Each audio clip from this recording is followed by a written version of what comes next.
the conversation that we continue to have about the Mariners' future, I know to some extent it gets old.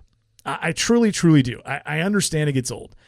But again, every day we get closer and closer to folks, including myself, who continue to defend the decision that the ownership, that John Stanton ownership and Jerry Dipoto made together to cut bait and rebuild after the 2018 season. I will defend that until cows can talk, because it was absolutely the right decision and the perfect time to do it. The absolute perfect time to do it.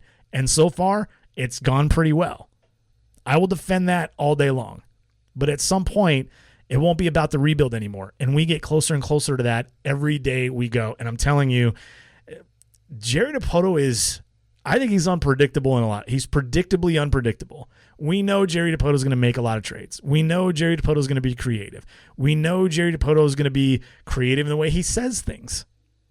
But what I'm very curious about is, how does Jerry Dipoto go about doing what the Padres are doing right now? Because it's not going to look the same. They're not going to go out and say, hey, Javier Baez, here's $300 million.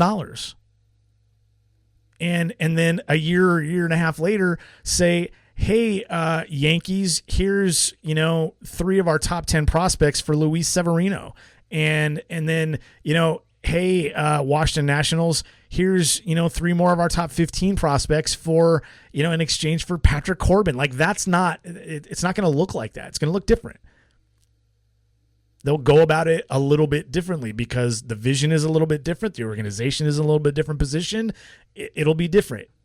Championship teams are built in different ways. The one thing that the Padres and the Mariners have in common is they built up a good farm system. They built up a lot of depth, and they continue to do it.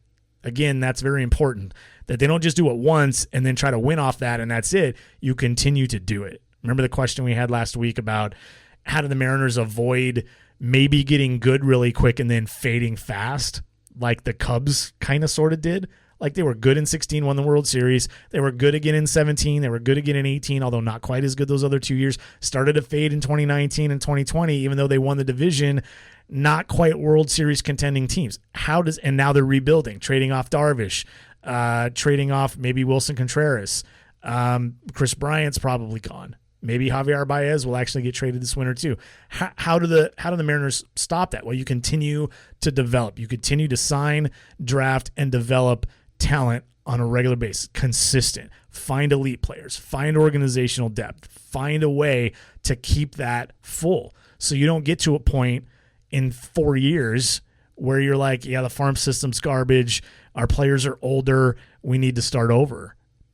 Because when you're Seattle or you're San Diego or you're Toronto or you're Oakland or you're Minnesota or you're Cleveland, Cincinnati, Milwaukee, starting over is really starting over.